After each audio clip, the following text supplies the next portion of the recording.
Okay, good afternoon, everybody, and welcome to Wall Street Reporter's next Super Stock live stream for today, May 1st, 2020. We have another special presentation today from CytoDyn, the stock many of you have been following since they first presented at our live stream back in August. The stock is up tremendously, making new highs every day this week. And today we're going to find out what's going to be next for the company, and if this is just the start of even bigger things to come. So we're going to have Dr. Bruce Patterson joining. We have, of course, Dr. Nader Pourhassan, the CEO, and we have a lot of questions that came in. We have, I think, over 200 questions that just came in from the people who have registered up till this morning. So hopefully we'll get to address part of them. So again, the format is going to be simple. Nader is going to present. Then we'll turn over, I think, to Bruce, and we'll open up for Q&A. So with that said, Nader, I will turn it over to you. Thank you, Jack, and thanks everyone for being on the call. In today's presentation, as always, we are going to be making a lot of forward-looking statements and information. I'm not going to spend a lot of time on the background of the company. I think everybody knows that. It's a very impressive product called leronlimab, and it binds to CCR5 on the membrane of the T cells and other cells, and we will get to that in a minute. But the potential of this product is just really stunning for us to have positive results in HIV, positive result in cancer, positive result in animal study with NASH, positive study with animal study, and now we are in human study with graft versus host disease. And then we are going to file a phase 2 protocol and new IND for multiple sclerosis. Now, the whole world is worried about one thing right now. None of these are what they worry about as much, but coronavirus. And lo and behold, thanks to Dr. Bruce Patterson for guiding the company in the right direction and saying that this is probably the best solution for ARDS that kills coronavirus patients. We got into coronavirus. So I can never thank him enough, and our shareholders should be aware of that. Now, in regards to the results that we just put out in the press release, I want to emphasize what this means. There's a lot of confusion. So I'm going to break it down the way it was in the press release and just speak about it a few minutes, and then we go to question and answer, and Dr. Patterson and myself will address those. But in regards to 11 patients at Montefiore Medical Center, the hospital for Albert Einstein College of Medicine, we had 11 patients that a lot of them had failed everything, and they were very close to very dangerous position, some of them old, but with many different problems. From those 11 patients, all of them were in ICU. 8 of them were intubated with mechanical ventilation. 7 had organ transplant recipients. There were 1 of them with heart transplant. 7 were in immunosuppressive regimens. 10 were on dialysis, and 10 were on vasopressors. So saving 4 of these patients' lives was a very big achievement for Dr. Harish Sithamraju, which told me he has no other option. He said, I'm watching these patients die. That's exactly what he told me when he called me. He called me, I said, I need this. And I said, well, we are waiting for to get a 60 days waiting to get a pre-IND through the FDA. And his heroic move of believing Dr. Bruce Patterson's talk about the mechanism of action, he was able to convince the FDA to give him emergency IND because there was no other hope for these patients. And that started everything for us. Then there was more patients, 23 in Southern California. One of these patients, this 23 patient, was Samantha Motit, who talked about how her life was saved. Now, there was 2 different categories in those 23 patients. 6 were critical and intubated. From those 6, 3 have extubated. 1 we haven't seen improvement yet, and 2 have improved but is still intubated. The 17 severely ill, 11 of them improved, and 8 of those 11 are discharged from the hospital. And it's very important for everybody to know that the time to discharge was about 5 days. Just keep in mind that the data that just came out, which is congratulations to Gilead with remdesivir, showed that the time to the discharge or improvement was about 11 days versus placebo of 15 days. Ours, in the very small number of patients, we can make a lot out of it, but it's still, it's nice to see it's about 5 days. Now, two are stable. 2 of these patients, we haven't read anything, just barely injected them, and 2, we have not seen improvement yet. Now, the third group was 3 different hospitals, and it's 5 of them, they're critical and they're intubated, and 4 of them already been extubated. One of these patients were in ECMO, and the Dr. Patterson will talk about that one patient that was very, very sick. Dr. Patterson, would you like to explain a few things about her, and then I'll continue, and then we'll go back. Go ahead, Dr. Patterson. Yeah, this was a very heartbreaking story where a woman came down with COVID after both of her parents got infected with COVID. Both were in the ICU. Unfortunately, we didn't have time to get drug to her father, and we got drug to her mother when she was already on ECMO, which is heart-lung bypass, essentially life support. Within 24 hours, she was off ECMO. She's been weaned almost completely off the ventilator and is in the process of being transferred to a rehab hospital for physical therapy to get back to normal everyday life. So, such a touching story that somebody who had lost a loved one, we were able to save her mother, who, for all intents and purposes, was facing the same fate. Thank you, Dr. Patterson. So let me summarize the patients that we have so far. So very critically ill is what I'm categorizing the first 11 patients. The FDA has 3 categories. We need to be aware of that. One is critical, one is severe, and the other one is mild to moderate. We had no mild to moderate between these patients, 39 patients. There was 54 emergency IND approved. We're reporting 39 because we don't have the results of the others. Now, 11 that we are calling it a special critically ill because they were very ill. 4 were saved, and I'm going to have Dr. Patterson in a minute explain his understanding of the blood sample of these 11 patients at day 0, 3, and 7, 14, 21, and some 28. But then 11 patients were critically ill, and 10 of them extubated. 17 were severe population. No results on 2, but 13 out of remaining 15 were either discharged or improved, and we had no mild to moderate. Now, what I want to do right now is to let Dr. Patterson speak about what he found out after researching and doing fabulous job that a lot of our scientists believe that he's going to be recognized very well for this discovery about those 11 patients, which there would be a publication hopefully coming up soon. But Dr. Patterson, could you please tell us what you can about those? Yes, we looked at these patients, as Nader said, at day 0, day 3, and day 7.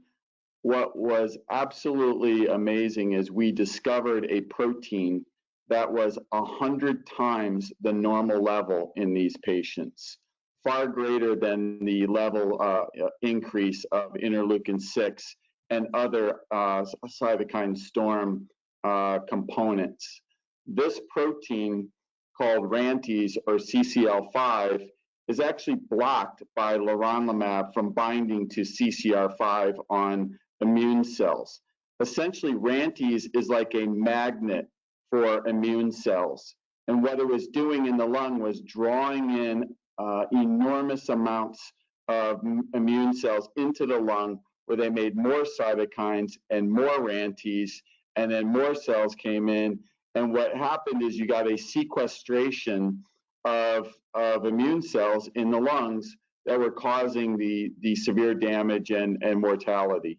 The other part of this is that RANTES is toxic to the kidneys and is toxic to the liver, and is part of the coagulation cascade that can be responsible for all the clots that we're seeing. So there's no question that that COVID-19 is a Rantes disease. It is certainly not an IL-6 disease. And the exciting clinical results that Nader has shown is a testament to the mechanism of action. You know, leronlimab does three things. It restores the immune system, it quiets the cytokine storm, and much to our delight, this is the first time ever we've shown that an immune modulator can decrease the viral load by improving the immune system.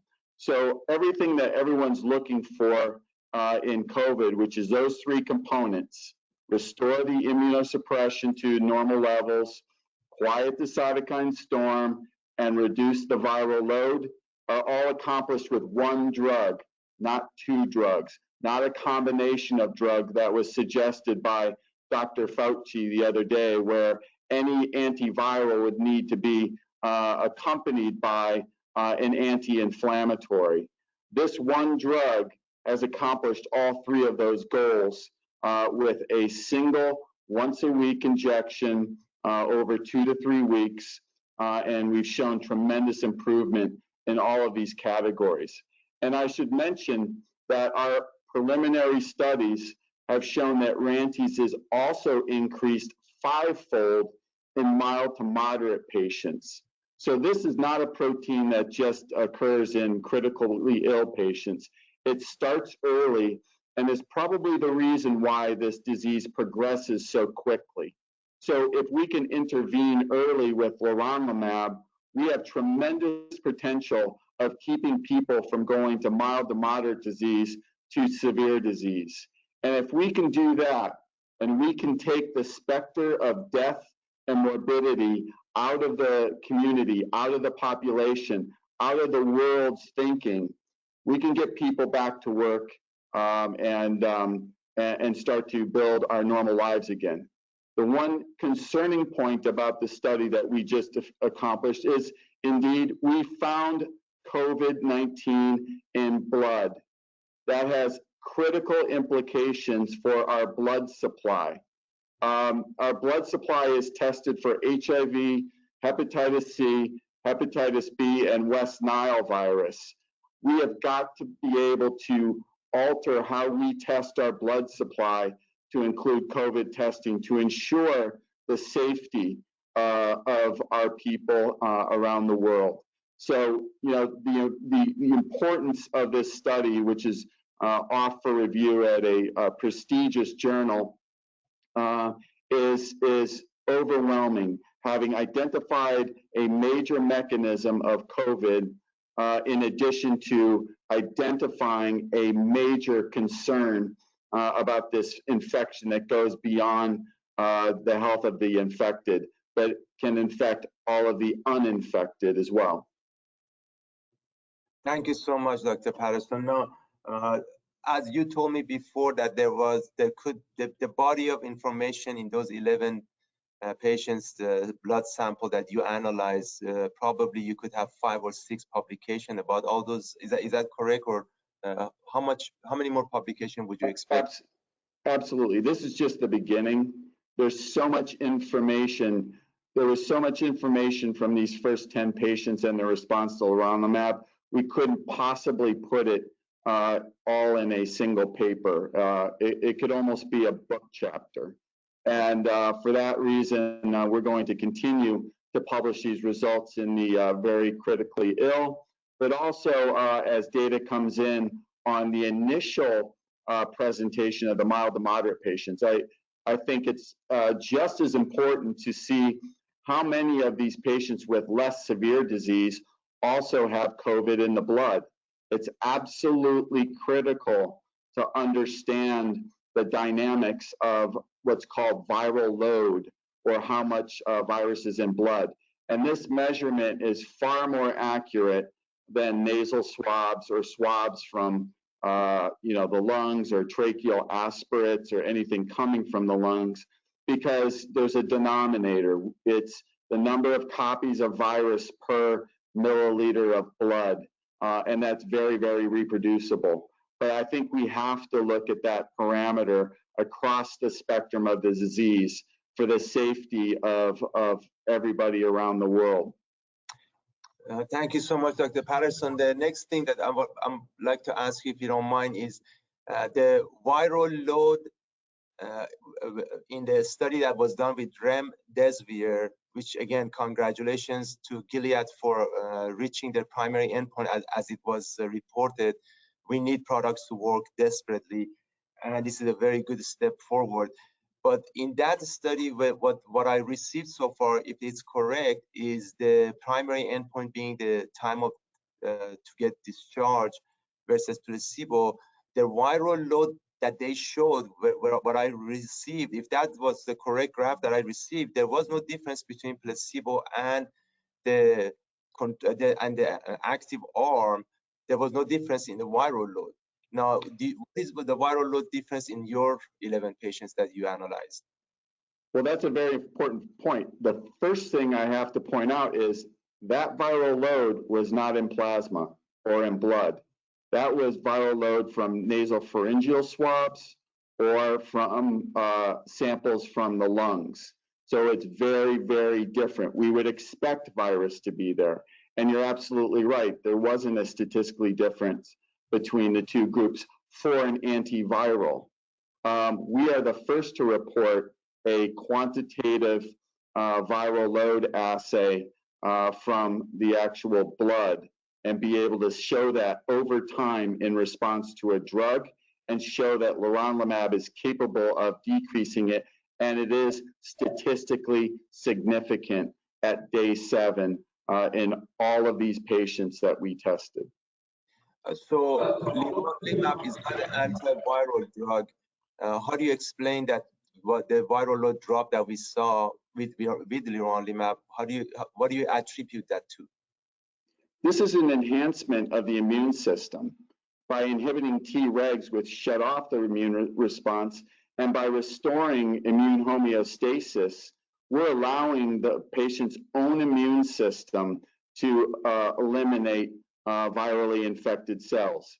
People have talked about monoclonal antibodies against COVID, but that's only going to inactivate, or what we call in virology, neutralize free virus. But it does nothing really for virally infected cells. Virally infected cells are cleared by the immune system, much like cancer cells are cleared by the immune system.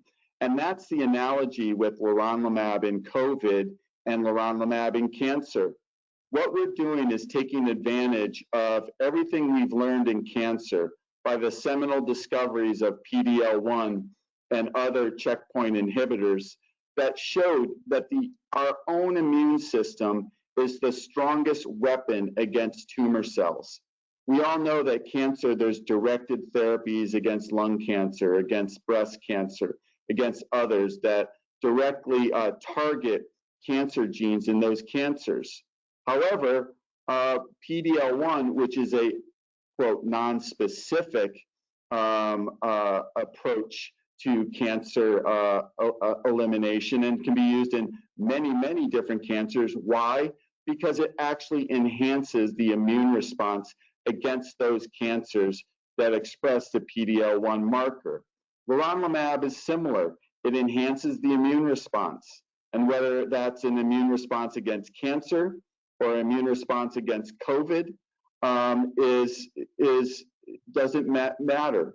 The fact is, it's capable of enhancing the immune response against any foreign cells, whether it be a tumor cell or a virally infected cell. And frankly, leronlimab has to be in our armamentarium for emerging pathogens going into the future. It's a drug that doesn't care what the agent is. All it does is enhances our own body's immune system, which we've shown in cancer to be the strongest weapon against cancer and other foreign agents.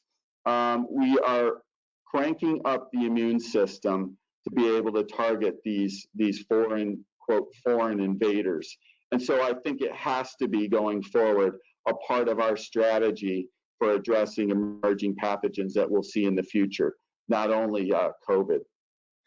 That's very amazing. Now, my last question for you is, if remdesivir is an antiviral drug, and if the virus did not show any difference between placebo and the active arm, then perhaps was there a different mechanism there that we are missing, that they saw the difference between the release time of the patients from 15 to 11, but the virus didn't go down, and this is being an antiviral drug? What would be the reason it did it had some positive effect?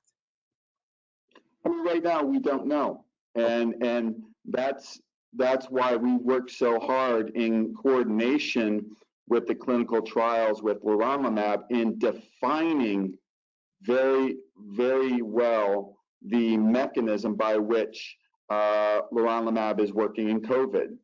You have to have the basis of the mechanism to provide input to the clinical trials in terms of output and whether or not the therapy works. Because at the end of the day, that's what you're looking for. Is the mechanism solid enough to support a clinical trial? And then the end point is to see that the clinical trials are working because you understand the mechanism. So, antivirals, what should they do? Lower the virus. Immune modulators, anti-inflammatories, as Dr. Fauci refers to them, what do they need to do? Calm the inflammation, right? With leronlimab, we see both, calming the inflammation, restoring the immune system, and decreasing viral load. It's a triple threat, and we haven't seen this with any other drug on the market right now. No, thank you so much. So with that, Jack, can we go to question and answer, please? Yeah, Nader, can you hear me? Yes. Yeah, okay. You're very good. Okay, so let's go to the questions that came in. First one is from Manuel. He's asking, can this drug be used as a single agent treatment in COVID, or do you foresee a combination drug therapy in the final analysis? Dr. Patterson, you already addressed that, but I think I just answered that. Yeah, exactly. So I think this can function on its own. I think it's exciting that we also did a mild to moderate study in addition to a severe study based on the results that we saw, because frankly, Rantes is increased 5-fold in mild to moderate patients. And if it's not blocked and not addressed, that could account for the very quick transition from mild to moderate disease to severe disease. Okay, George is asking, wondering why is it so hard for the FDA to realize how many lives can be saved by using leronlimab? So I need to answer this again because I answered it many times. FDA has a rules and regulation. They just don't get excited because somebody calls them and say, hey, I got something, it worked on few people. They have well-established trials called placebo-controlled clinical trials. We done that with the HIV, and we had our primary endpoint, and they had no problem giving us to go to the next step. So please don't point fingers at FDA at the time that they're doing fantastic job separating 200 companies from real to fiction. Obviously, they believe that we have something here. That's why they've been giving us phase 2 and phase 3 and emergency INDs approval left and right, one after another. I don't know what more should a regulatory body do for a country, and I hope that other countries learn from that, and the European countries have beautiful regulatory system also, and other countries hopefully will have that too. But next question, please. Okay, Greg is asking, is leronlimab ability to reduce plasma viral load primarily due to restoration of the immune system or some new mechanism? Dr. Patterson, please. It's restoration of the immune system. Clearly, the blocking of T regulatory cells, which are involved in inhibiting the innate and the adaptive immune systems. The innate being the first thing your body uses with a foreign pathogen that it's never seen before, and then eventually, having seen the virus for a few weeks, we start to get what's called adaptive immunity, which is immunity that's specific for the particular virus. I think leronlimab's ability to inhibit cells that inhibit both of those processes allows the immune system to do its job and actually clear the virally infected cells and lower the viral burden. And that's what we're seeing. I've seen reports that, does leronlimab actually target the virus? It doesn't. But like we said in the cancer example, PD-L1 doesn't target the exact type of cancer. It targets the immune response against that cancer. There's other drugs that target the actual cancer. So it's a very appropriate analogy. Leronlimab is doing much like PD-L1 does for cancer. It targets the immune response against the virally infected cells and enhances it and allows it to do its job, which again, from the cancer example, we know is the most powerful weapon we have in the world. Great. Next, please. Okay, Wasim is asking, what's the progress on government funding on COVID-19? So we are in talk with government agency. We're not in a position of naming those agency, but it's going forward very well. Thanks to Dr. Patterson. Many interaction with them and showing them the mechanism of action. They have said that they like to partner with CytoDyn, and we're going forward with the application. Nothing solid. We don't have anything that give us green light to receive funding, but it's very, very positive. Next, please. Okay, Robert asking, please elaborate on the amount of warrants outstanding. It's over 100 million, obviously, and if everybody exercise their warrants, which all of them are in money, it's average 60 cents, then the company probably could up this to NASDAQ without raising funds or diluting the company. So I'm waiting for everybody to go ahead and exercise their warrants to help the company to up this without dilution. Okay, Leo is asking, have you provided status, I guess update status to FDA on 49 patients that have been treated with leronlimab? So when we do emergency IND, the FDA is in touch with the physician directly. That's the IND, initial new drug application carried by them. So I'm almost certain that they have, as they are waiting for pre-IND and immediately put us in phase 2 because they saw the results. That's my guess. And we are submitting data as soon as we get to the FDA as they come in, but we don't do it as the patient, but as a group of them. Next, please. Okay, Darren is asking, we have doctors interested in the Canadian site for your trial and are interested in Canadian rights to leronlimab. Who do we speak to? So, and I've been saying that that's a good question. As soon as a person sends me the personal email, their doctor, not themselves, their doctors, and request anything, Dr. Kush Dodi immediately will send them the guideline of where to call, how to go forward. They can pick up the phone and call FDA with the number we provide, and they can get emergency IND very quickly, and the product can be shipped to them within 24 hours. So with Canadian government also, we have the Canadian hospitals and doctors reaching out, and we are working with some of them. Okay, Lydia is asking, what are the 2 most significant challenges your company leadership faces in the next 4 months? Manufacturing, manufacturing, and manufacturing. If we have a solution to the world as we believe we potentially have, then we're waiting and desperate days. These are very valuable days that we're waiting. And I have got a hold of Dr. Kim at Samsung. That's the only company that can really produce whatever we need. AGC is not capable of producing that kind of volume, but they're doing a good job giving us the small volumes. But we could get 1.2 million dosage this year. And as I read about the Gilead, they have dosage, I believe, prepared for 130,000 patients, and they don't get any more remdesivir till next year. So we're ahead of them. We're way ahead of that because we could have 1.2 million, if not more. But we need to get funding to pay Samsung to expedite everything. And I'm not going to be able to use shareholders' value because it doesn't belong to me. It belongs to shareholders. And we don't want to dilute the company because that's not what our shareholders want. So we need the government to help us as soon as we feel comfortable with the data. But go ahead, please. Next. Okay, we have a question for Dr. Patterson. Matt is asking, Dr. Patterson, please elaborate on how published scientific journal papers are used by the FDA and also by hospital medical doctors.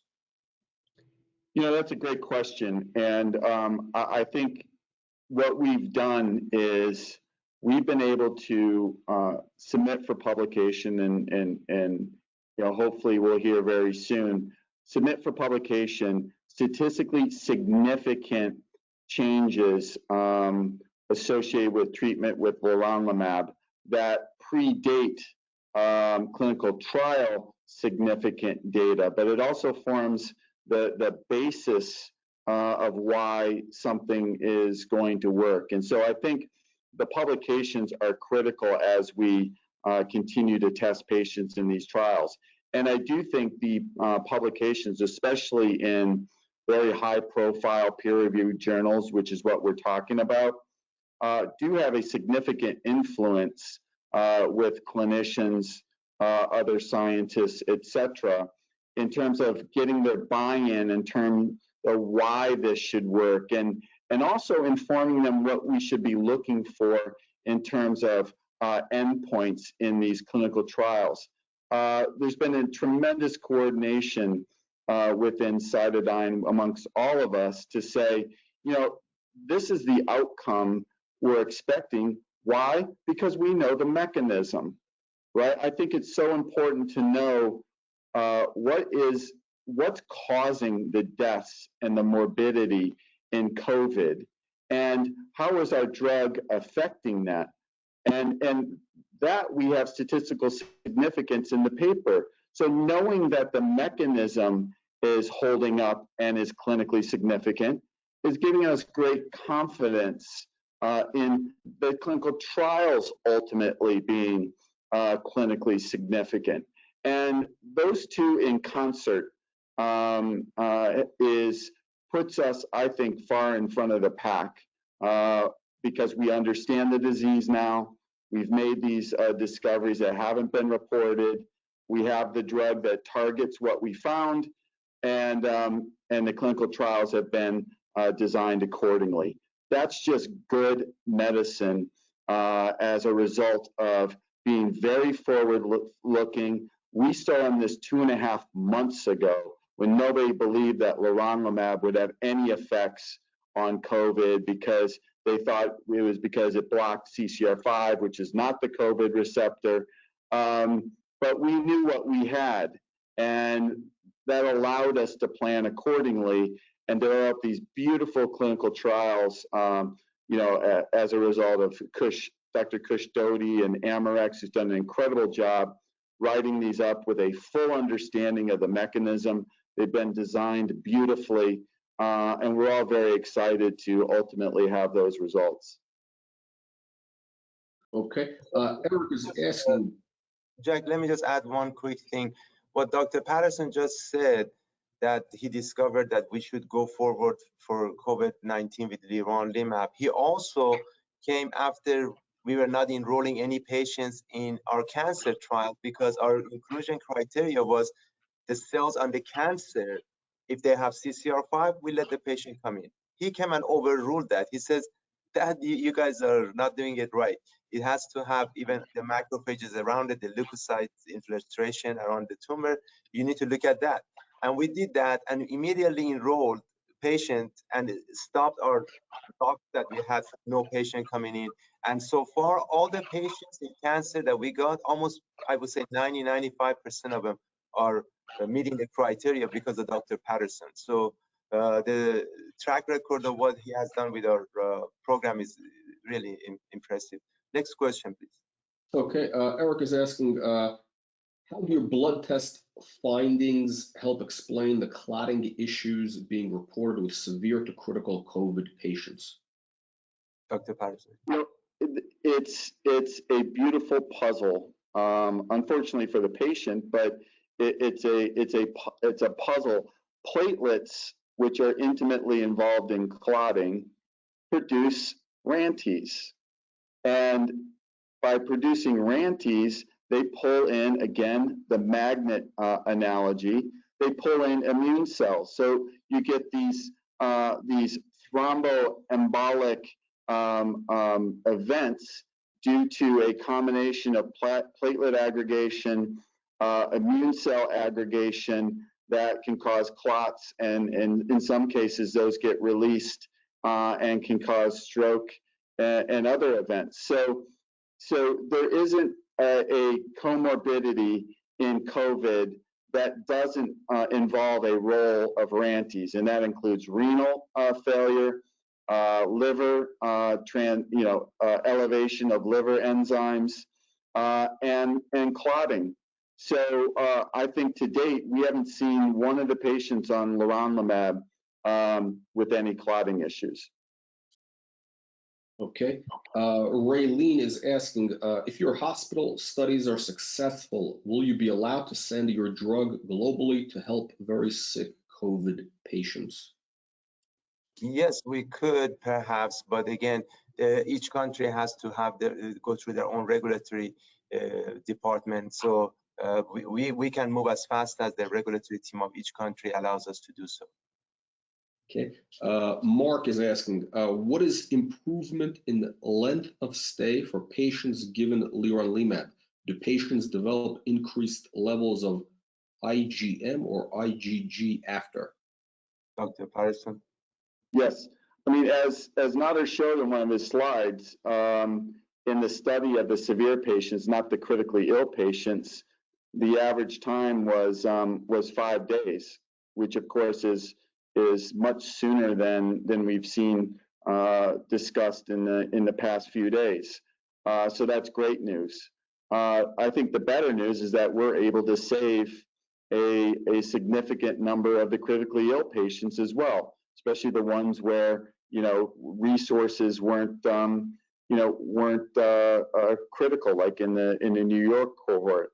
And I think at the end of the day,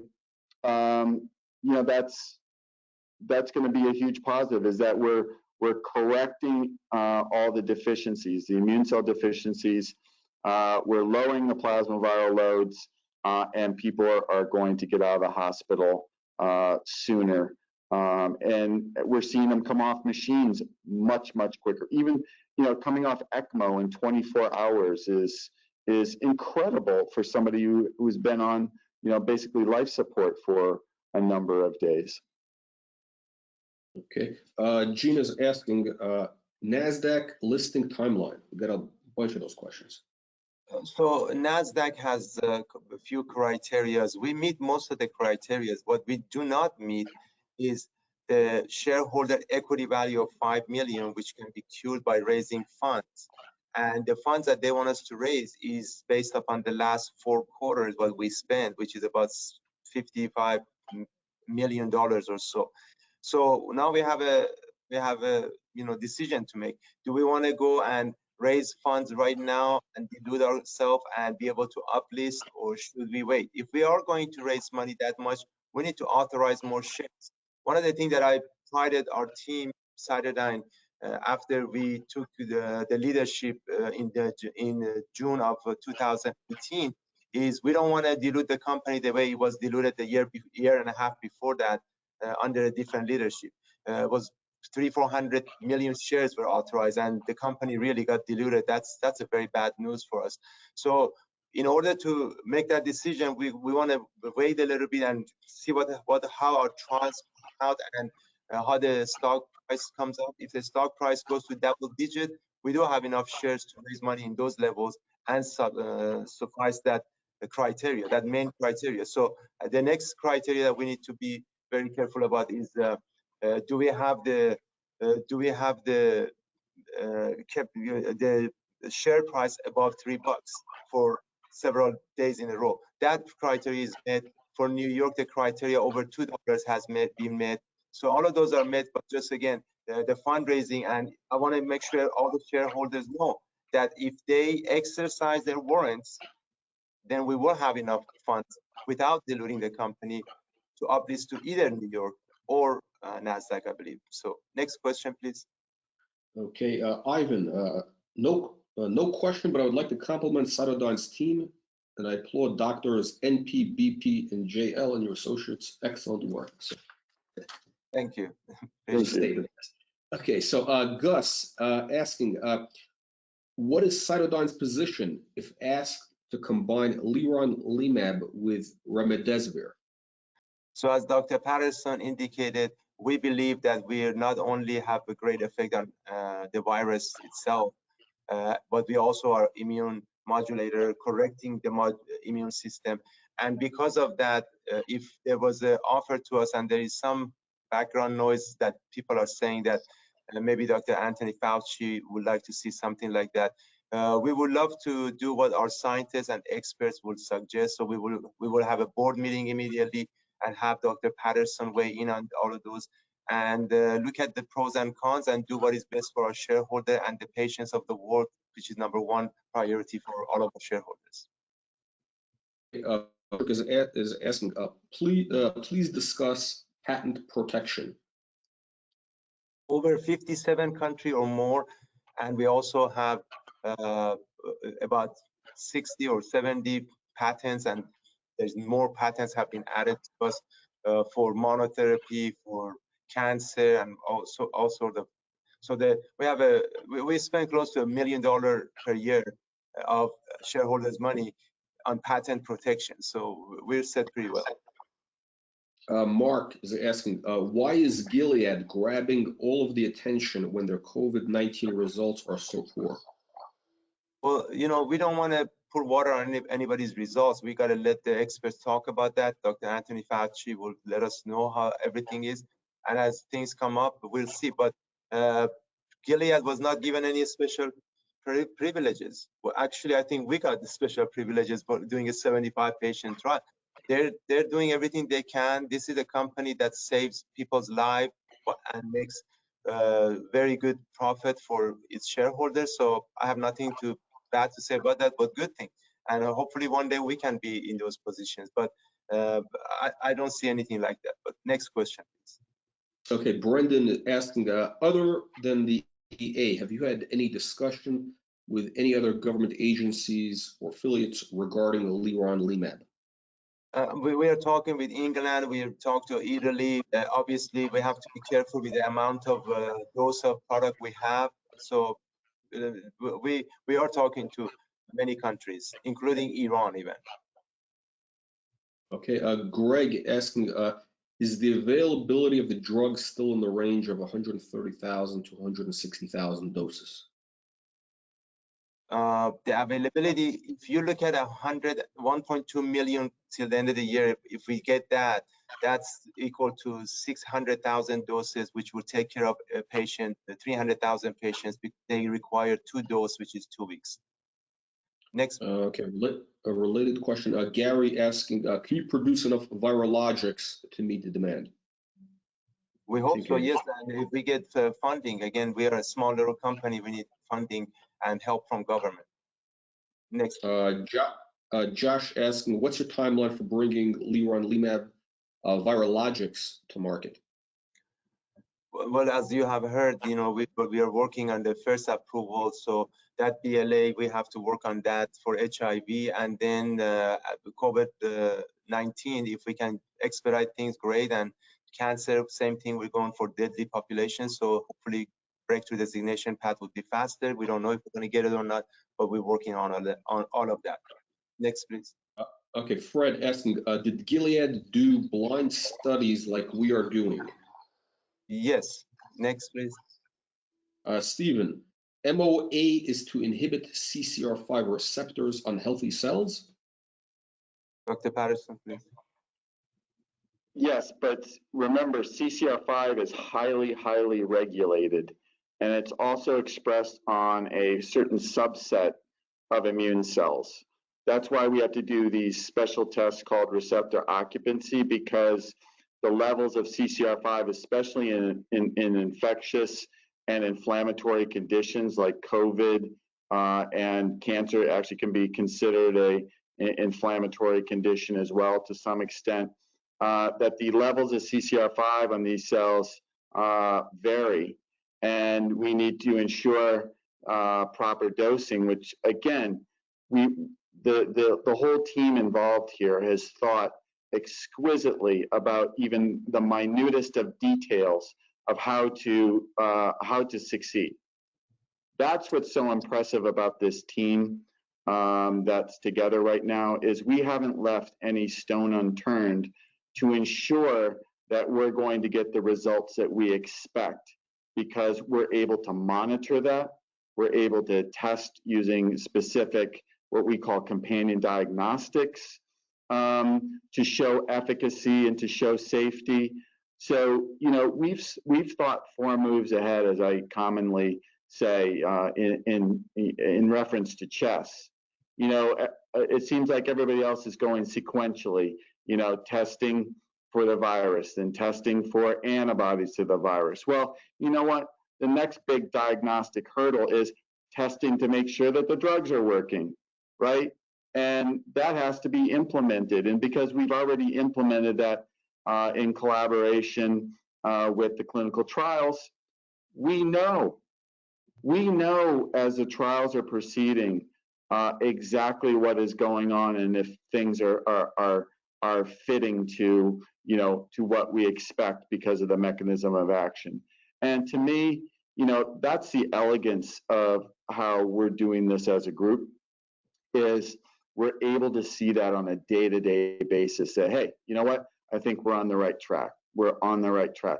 And then to be able to publish with statistical significance the findings in COVID that underlie why leronlimab will work before the statistical significance comes from the trials is a source of great excitement, because there's 2 levels of clinical significance. Obviously, we have to let the FDA do their thing. We are absolutely on board with that, and doing it the right way with the FDA. But at the end of the day, we're looking at the data on how the drug works on COVID and saying, hey, the drug is doing what it's supposed to be doing, and that's statistically significant. So we have great confidence that because it's been embedded into the trial design, that we're going to have a positive outcome, at least in my opinion. Okay, Woston is asking, how many patients have been recruited for each FDA-approved 2 trials, and when do you expect to finalize the recruitment? So in the phase 2 mild to moderate, as we reported just a few days ago, it was about 30 patients, and we are ramping up the enrollment perhaps quite a bit now, because enrolling hospitals usually take a couple of months. We have done that with you know, very impressive speed. So hopefully we will get a number of patients coming in very quickly. But as you know, and I said that before to the shareholders, we could do an interim analysis next Friday if we decide to do so, but we're going to have to wait for our scientific committee to talk to us. But by next Friday, if we have 45 perhaps, we could do an interim analysis. In the other study, we were really not pushing the enrollment because we just have limited resources, but it's getting close to 15 patients, and it's picking up. It's a severe, critical patients. So we get to 50, we could do interim analysis. We could even do interim analysis at a sooner time if we ask the FDA and if they allow us. So we'll see what happens. Okay, Robert's asking, what are the primary long-term side effects? Well, we have patients who have gone 6 years, about 5 of them, with leronlimab with no side effect, with hardly any side effect, hardly any toxicity. We have over 850 patients that have 0 drug-related serious adverse event.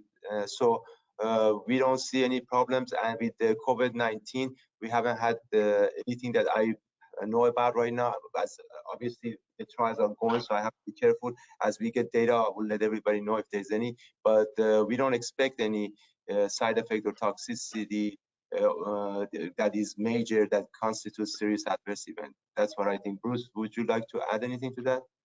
Yeah, absolutely. I think what's important is in COVID, there's significant comorbidities. There's acute renal failure. There's liver enzymes, which, there's not a lot of drugs on the market that can say that we have, that you don't have any effects on renal function or on liver function. especially a lot of the drugs that are being used right now are tried in COVID. And so, I can't underestimate the impact, or I can't overestimate the impact of having a drug that has no serious adverse effects in over 800 patients, and how that impacts its utility in this disease. That on top of the fact that it's basically a once a week insulin-like injection, and not IV or something else that requires hospitalization. Yeah, and remdesivir, as everybody know, it's a once every day, and it's an hour-long IV injection. So we have an advantage to that, which is once a week, and it's sub-Q, as Dr. Patterson indicated. Okay, Dale is asking, how is our solution different from Gilead's and tocilizumab, also called Actemra, from a company called Genentech? How is our dilution different? Solution. Oh, solution. Dr. Patterson, I think. Again, I regard both of those as piecemeal approaches to something that has much more complicated pathogenesis. Actemra only addresses interleukin-6, and as I said before, the levels of RANTES far exceed the levels of interleukin-6.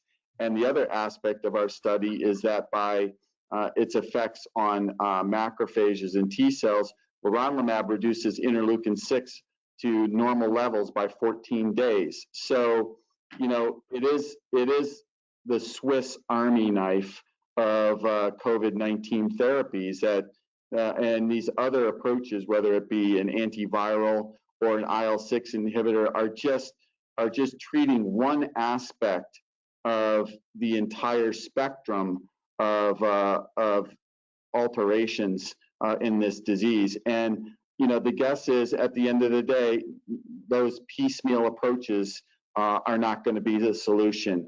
And in fact, Dr. Fauci said so much the other day when mentioning that there'd have to be an anti-inflammatory drug in addition to an antiviral, which really set up leronlimab perfectly because of those activities.